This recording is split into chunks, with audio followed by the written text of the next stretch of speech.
Hello, welcome to another day of Dr. Bickmore's Quiet Wednesdays in Conversation. And today my guest is Jo Schaffer Layton. And Jo and I have known each other tangentially for about 5 or 6 years now, when she came and was a featured artist at the Summit for Young Adult Literature at the University of Nevada, Las Vegas. And it's been a while since I've been there, and it's been a while since Jo's been there. So, Jo, welcome. Thank you. Thanks for having me on. It's good to see you again. Well, one of the things that's so powerful about the work that you do is that you really, not only as a writer, are working in the world, but you are working with teens who write. I'm hesitant to say who want to write, who love to write, who get to write. It's always, you don't want to use the one word that might say, well, I'm not that. I hate writing, but I like this kind of writing. Right. It's like I had a student once who said, "Oh, I hate reading," and then he was in a night school class that I was teaching and was reading War and Peace, and I said, "I thought you told me you hated reading." He says, "I hate assigned reading," and I thought, It's get it right. so tell us a little bit about kind of about your history as somebody involved in literacy, both as a writer and as somebody who's been sponsoring a writing workshop. And we'll put some links at the beginning and the end of this interview so people can find the boot camp that you do easily. Okay. Yeah. So it was probably back in 2010 that I joined a writing group of several aspiring authors. And at first, it was just a writing group where we were helping each other finish our manuscripts. And then we started talking about the possibility of having some kind of conference for kids because we're writing to kids. And we thought, wouldn't it have been great if we'd been mentored while we were young, and if someone had taken our writing seriously. And from there, it sort of evolved. Now we run a nonprofit called Operation Literacy, and it has several programs, one of which is Teen Author Boot Camp, which is once a year. And we get some big keynotes in there, and then we do workshops all day with the kids and a huge book signing at the end. It's lots of fun. It's a big conference. It grew from having about 150 kids on our first year to now nearly 1,000, and we're hoping to grow those numbers in our next boot camps in March. But the year after that, we're moving to the Salt Palace in Salt Lake City, and we're kind of expanding. We also have a tween author boot camp and Oh, several other really cool programs. So it's really grown quite a bit. and it's always taking place somewhere in the greater Salt Lake, Provo area of Yeah, Utah. right. For now, and we do hope to kind of at some point move out of that. We do have people coming from out of state to attend our events, Huh? but we'd like to be able to have satellite events in other places. And as we shift the model of our nonprofit, we're trying to think it with that sort of thing in mind so that we can grow it. One of the things that has gone out of state, one of our programs is called Book Drop, and it's where we go to Title I schools and we set up an author visit, like an Oh, inspiring author get up and do like a program for the kids, and then each of them gets a free signed book from that author. And we've had a that's been a fantastic. We love that one because we can target younger kids and get them excited yeah. about books and reading because our main mission is literacy, and whether that be the storytelling aspect of things and writing, but we're also expanding into other areas as well. So you'd be interested in any author who's inclined to help with that project to get in touch with you, right? Oh, absolutely. We're constantly looking for more people to participate in our programs and spread the love of books to young people Yeah. everywhere. Well, I can think of a few people who we might talk after the interview that you might approach that would be inclined to help with a project like that with Awesome. their with appearances. It's always tricky because the schools with money can afford to have authors, and the schools without money, it's more difficult to get them in unless they've been really good at creating and receiving some kind of grant, because those grants aren't generally going to come from the school district. They have to be funneled somewhere else. So that's a great project. I think often, and when I was working in Las Vegas and even in Baton Rouge, the number of schools that classify as Title I is more than we like to count, and the opportunities aren't as rich for them as for others. Yes, and I wanted to say about the book drop program, we partnered with New York Times bestseller Jennifer Nielsen, and she's Hmm. sort of the face of book drop.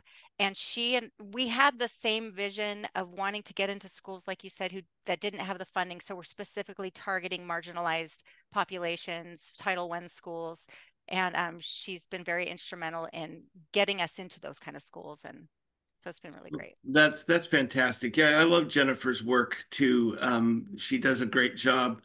There's a lot of really great authors out there, and sometimes um, they're like herding cats as well, getting the ones who might be interested in the same thing together and talking about it Yeah, yeah. is tricky, right? Yes. Oh, for sure. Creative types are that way. Yeah, you're all beautiful cats. Can you sit in the same room together? No, No, no. we're too busy going other places, right? So that's I love this kind of work with kids, where they get a chance to, experience things that might really change their whole outlook on literacy, reading and writing, and those kinds of projects. So tell me some of the ways kids react to coming to a conference where they have to do schoolwork, right? That's a great question. We really try to make it fun. I mean, at our events, sometimes even cosplay is welcome. As we do Oh world yeah. building, we try to have interactive classes. For years, author Tyler Whitesides, who wrote the Janitor series, he Mhm. was our master of shenanigans, and he would come dressed up and do hilarious things with the kids throughout the day. And we have found that the kids who come to our conferences, they're there because they want to be there. We Yeah. do invite school groups, we scholarship school groups too, but when we look out on the audience when we're teaching and when the other authors are teaching, you don't see a lot of kids scrolling on their phones. They've got notebooks and they're engaged. Um, we try to make it feel like an event and not just like classes. Yeah. So we have the day kind of broken up in such a way, and we usually have some funny skit at the beginning of the day, some kind of ongoing quest during the day, and then the mass book signing at the end. Everyone's so stoked about that every time because they Yeah. have like this room full of authors that they have been reading their whole lives and they get to go Yeah. meet in person. So we kind of try to keep that high energy. That's kind of part of our brand, is to make sure that it's appealing to kids and gets them excited about world building and also empowering them to use their words to create their own realities and their own worlds. There's something about marrying the two things of creativity and critical thinking that is lost when literacy goes away. And so it's Yes. our goal to kind of bring those things back together. Yeah, I love that too, because one of the things that really hurt us in education with No Child Left Behind was the focus on bits and pieces rather than wholes.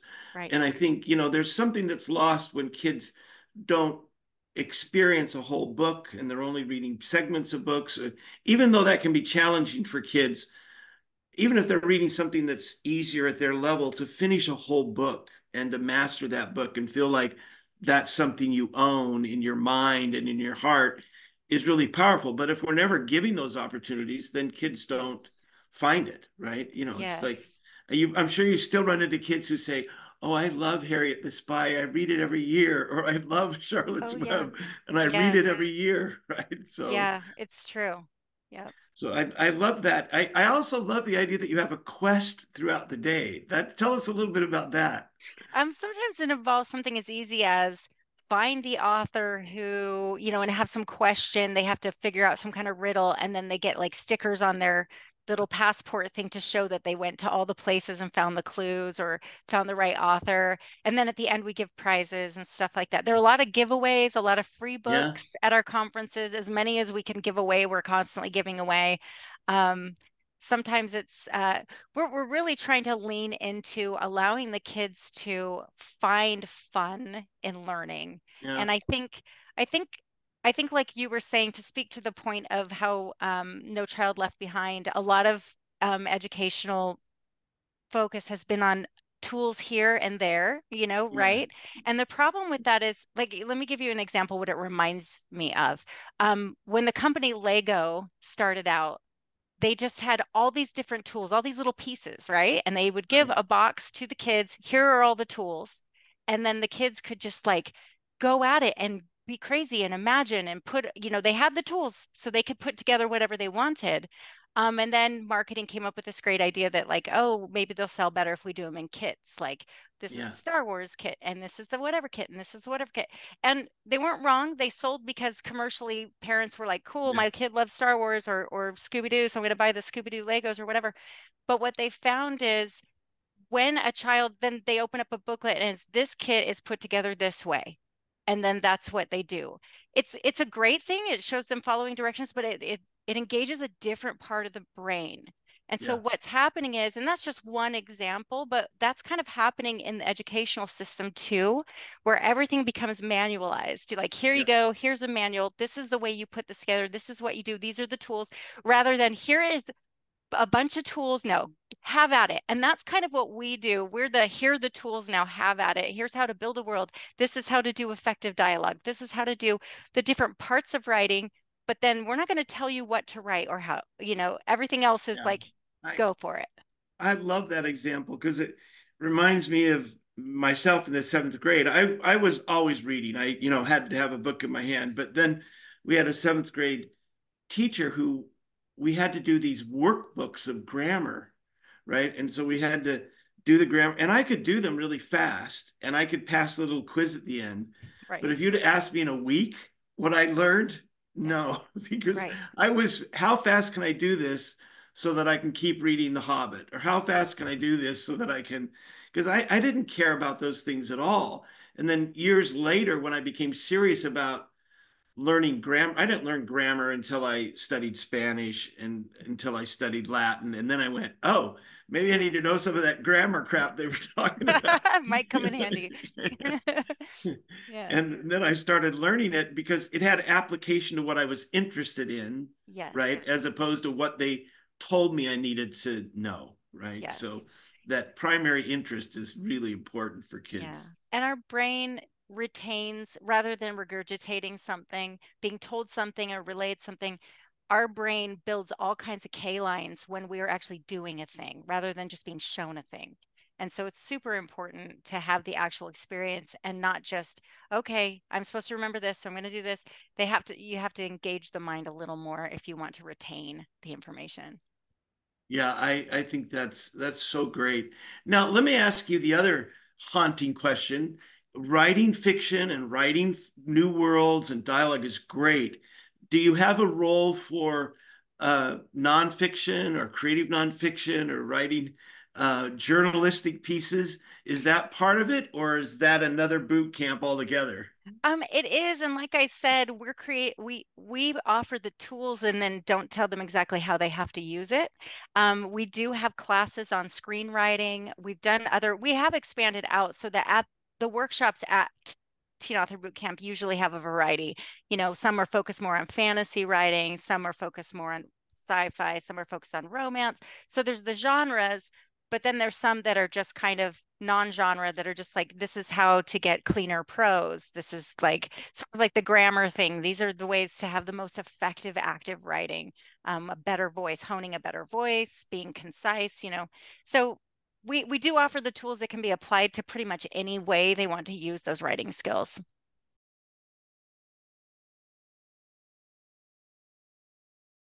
When did you decide you needed to be a writer? Because I think writers feel like they need to be writers, right? and, Yes. and Yes. so, what's your kind of trajectory into first books and current projects? Okay, so my origin story. I I started out, I think, Wait, always wait, wait. interested. Does it involve a cape? A vat of acid that I fell into. No. Well, actually, so from a young age, my mom, she got her master's degree in English literature. So our family was sort of bathed in this appreciation of writing and good books. And she did homeschool me for just my eighth grade year. I went to regular school before that, but my eighth grade year, she really applied a lot of her knowledge and enthusiasm for the written word that year while she had me captive, right? And I really blossomed in that area. And I've always been attracted to storytelling, like maybe because I'm number 6 out of 8 kids, and my older brothers and sisters would tell stories all the time, and I love bedtime stories. But I just became sort of this magnet for stories, like anywhere I could get them. And then, I would do that with younger kids. I wanted to be telling stories all the time because I enjoyed that process, that sharing of this common journey adventure together. So it kind of started there. It started germinating there, and then by the time I got to high school, um, my English teachers very quickly identified that I was not going to just sit there and take the assigned thing and write the essay and be done. I was like asking more questions, trying to, my essays were always super long. Instead of, could you please make it at least 3 paragraphs? There'd be like, okay, you wrote 4 pages on this. Can we pare it down? And so they very quickly started to discover that. So I very often, and this sounds strange, but I would be on a separate curriculum than the rest of my class Yeah. because I had teachers who saw that and were trying to meet that, which I super appreciate some of the teachers that I had. So that sort of got me to where I started writing my own stories a lot. Fast forward, I'm a mom now, and I get into this writing group because I had a bunch of stories that I'd written on my own, but I was never thinking publication. It just didn't seem Oh, like a thing I could do. I don't know why. It just was like, wow, I love writing and I love sharing my stories, but wow, getting published, that sounds like, wow, a whole thing. And it wasn't until I was a little bit older in my late 20s that I started thinking, why not? Why couldn't I? And so I joined a writing group, and that was when that really galvanized the whole thing for me. The friends that I made there, and then we created the Teen Author Boot Camp and the Operation Literacy programs. But in the midst of all that, that kind of started my journey. I've had 4 different agents. That side of things has always been kind of rocky, as most authors will tell you. That's the part that kind of kills the enthusiasm and creativity a little bit. But I got my first book was published in 2015, and it was co-authored. And then after that, I was able to get my trilogy, which the third book is coming out either summer or fall coming up. great. And I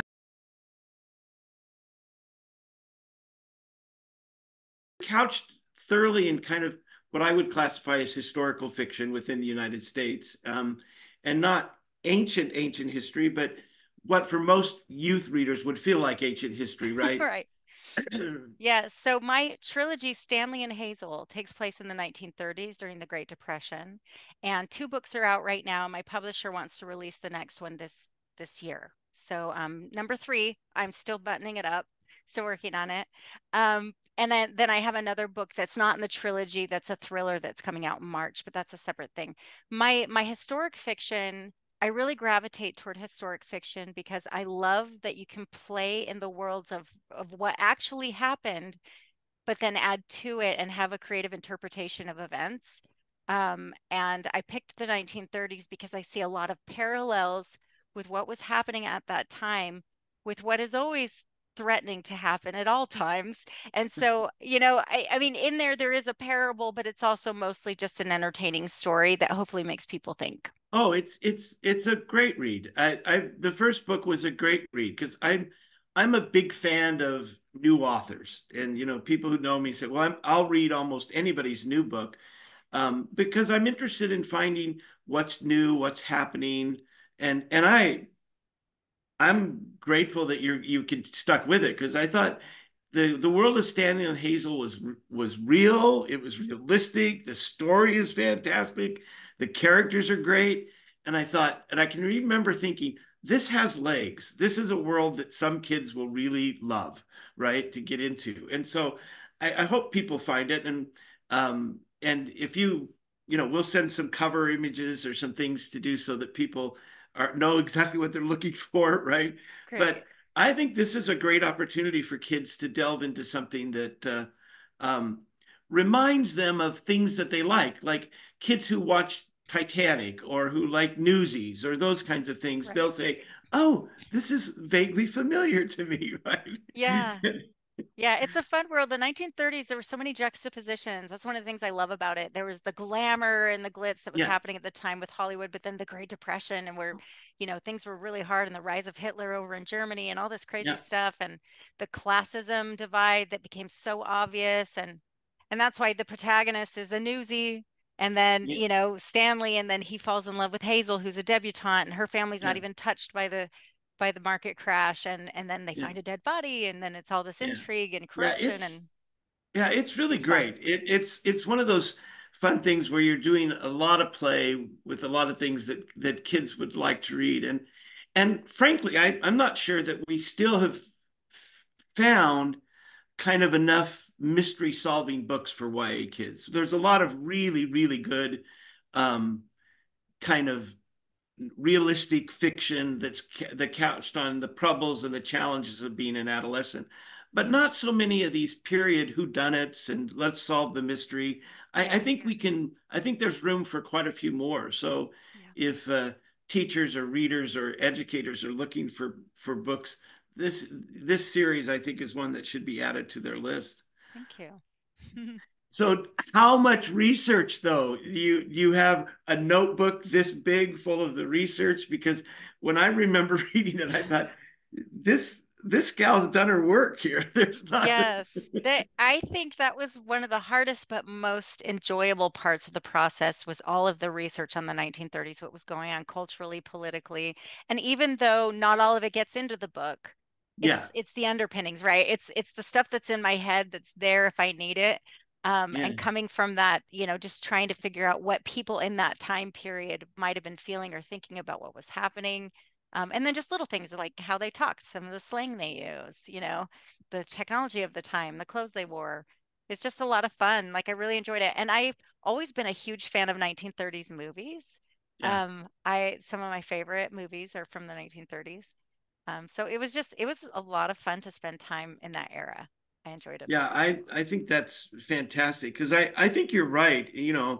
I'm a little older than you and I've been around, but I think you're right in comparing the 30s to right now in terms of I think we're more aware of class in our country than we've ever been. I think that the racial tension and the talk about it is certainly as much as it was in the 60s or 70s. And so the idea that um, our markets to the point where they're not controlled anymore, the stock market, all those kinds of things are things that people talk about, as well as international unease, dis-ease, Yeah. tension Right. is something that a young person could see all of those things around their world and acknowledge that even if they don't know the gory details, those things are going on in their world. So I Yes. think the comparison between the 30s and now is I think you're right on point to talk about those things as comparative.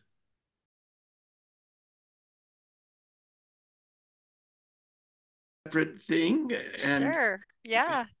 So the my thriller that's coming out this March is called Badlands, and it's also a thriller kind of mystery, but it's contemporary, and it's basically about the main character, Jacqueline. She is a kind of a rebellious teen, and she gets sent on one of those Outward Bound, oh and and it's loosely based on my 15th year when I was sent on one. And although I didn't have any of the problems that she has, I made her sort of the avatar, like, okay, she's going to go into this situation, but not only is she on an outward bound where she's supposed to be learning some lessons and how to do some wilderness survival stuff, but then throw in the thing of now people are starting to die. Who's doing it? And there's no communication to the outside world, this kind of thing. So it's a huge exploration into um, choices for one thing about we can choose how to feel about what's going on in our lives. We can choose what we do even after something traumatic has happened to us. It can turn us to the dark side or it can make us fight against it. Um, and then there's just the whole psychology of why people struggle and It's really, I enjoyed writing this book so much. I really loved getting into the psyche of all of the rebellious teens that were on this outward bound, and then figuring out, just how they were going to survive this situation. And it was a lot of fun. That sounds great. And those kinds of books are always appealing, to kids. So did you are you in the character at all, or is that do you want to confess to, okay, Well, I'm in there a little bit, but I'm it's funny because I don't see myself as much in the main character. I made her hopefully a little bit despicable, at least at first, right? Because she's very much in the it's everybody else's fault mode, which that, yeah. you know. But I do identify really closely with one of the male characters actually that's in it. Uh, Um, and so there's a little bit of, obviously when you're the author, there's a little bit of you in everybody, yeah. It's because you can jump in there and kind of like, oh, how can I relate to this? And does that resonate with me a little bit? I kind of know what it's like to lose someone. I kind of know what it's like to be scared, to be angry, those yeah. kind of things. Um, but I would say that I identify more with the main boy that she ends up liking. So yeah. That's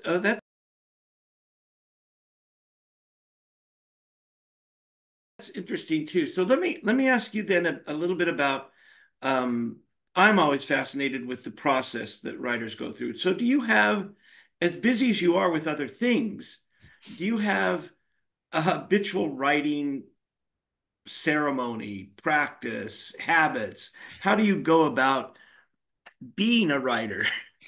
I wish I had a better answer for you than this one. Um, I sometimes do. I guess that's the answer. I sometimes do. I sometimes have a ritual of like right now, I've got my little candle lit by my Okay. desk. I like to have a lit candle. I sometimes it's pretty typical. The cozy socks, the candle, the snacks, and the drink, and I'm at my keyboard. A lot of times I'll get on YouTube and listen to those ambient sounds that match Uh, whatever the mood of the scene. So if something's scary, then I look for that kind of soundtrack so that it kind of music does a lot to pull you into a feeling, yeah. into an emotion. And so I like to do that. When I'm on a project that I know has a deadline, especially, then I'm pretty regimented about, okay, it's writing time. So I need to sit down and do the thing.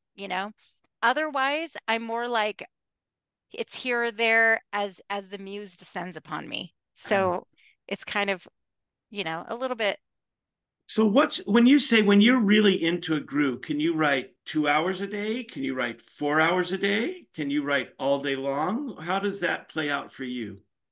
It both. I think it just depends on the day. There have been days where it's like 2 or 3 hours at a time, but when the mania really hits you, sometimes it's sort of like, wow, the day's over, and what did I do today? Oh, I Yeah. wrote a whole chapter and edited the other two.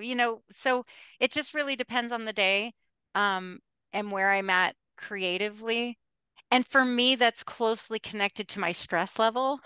Uh, And so it just depends on that. But there's nothing better than really getting into the flow. That minute when you've been kind of slogging away at something, and maybe there's some plot points that haven't untangled in your head yet, but then all of the sudden this gateway in your brain opens up, and it's like you see the solution, and then you jump in there, and then everything just starts falling into place, and then you're like, woohoo, it's like yeah. you're along for the ride, instead of you're the one dragging it. It's really cool, and I love getting to that point. And those are the times when it is a longer day, Yeah. because I'm jumping on that comet.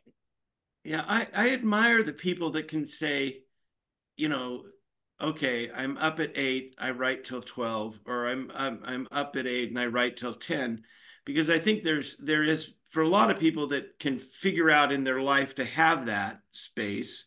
Yeah. Um, there's a lot, like I knew people who wrote only really early in the morning because they were writing and they had kids that at 6 their kids are up, so they get up at 4 and write till their kids are up. And I think I can't even get up, I can't even think about 4.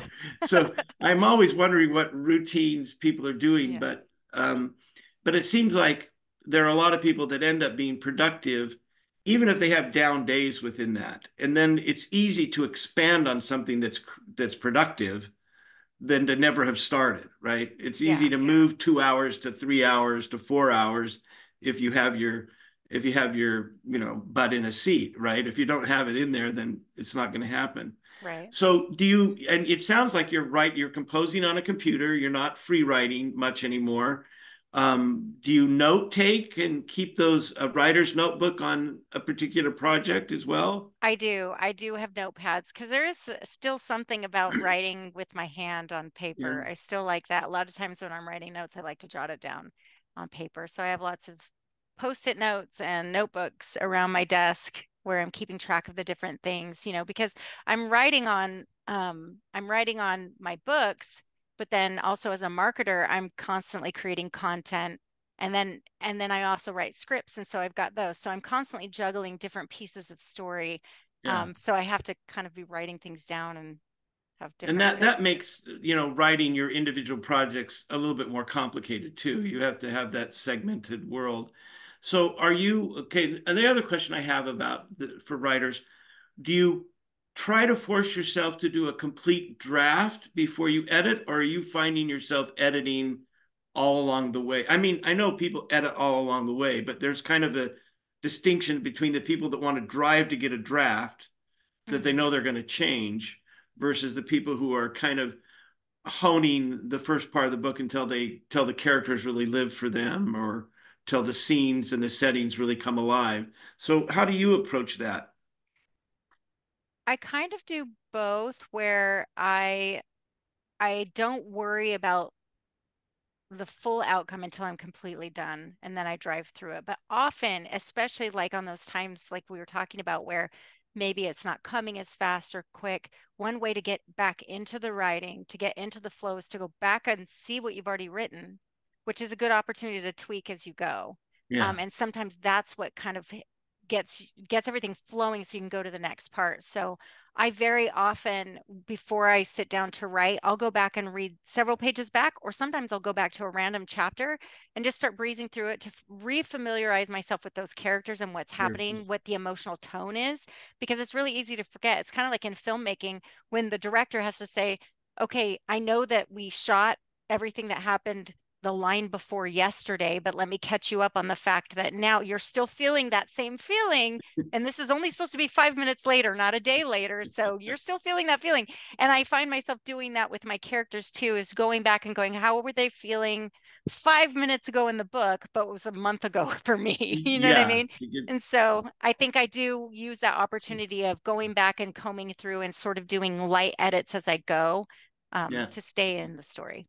So, because you're doing that kind of back and forth, do you find yourself, and I think this is kind of sometimes hard for people who aren't writers, and academic writers are different writers than what you guys do as well, although, first drafts, writing, re-editing, changing. But do you, how many drafts do you say a book takes you? 3, 15? Oh, I would say it depends on the book. I feel like the very first book I wrote, I rewrote a lot of times. But in subsequent books, the rewrites, the total like where you're doing extensive editing, Yeah, it's gotten less and less because I think I've learned how to plan a little better because I used to be more of a pantser and then not as much of a plotter, but now I'm kind of somewhere in the middle. And so that really helps so that there's not a huge overhaul usually that needs to happen. Maybe certain chapters or something added that was missing or something taken out.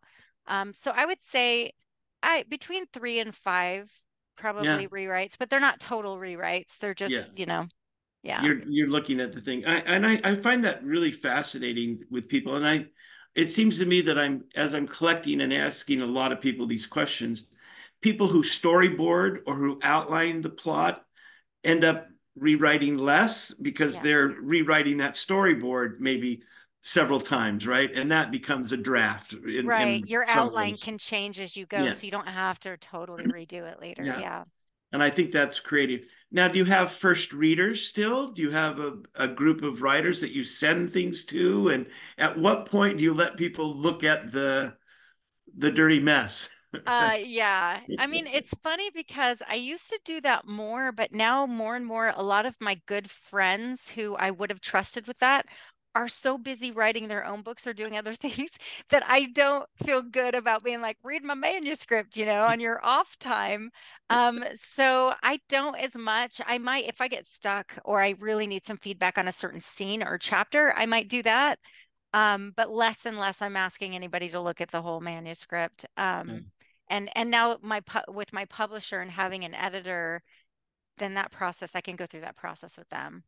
Yeah, and then I think that's really typical. I find a lot of new writers or people with one or two books are still using book groups, but as time goes on and they find some success and have an editor that they trust and a working agent, some of that disappears a little bit, and I think they find their way into trusting what the editor's guidance can be, right? Yeah. So that's really interesting to find, but it's as much as we look at writing as a magical process, it's really hard work, right? It is a lot of work. The magic happens because we're working hard at it, and when you're doing that as a writer, and I think that's something that as academics, we need to remind themselves that these people are working really hard to achieve the things they're doing.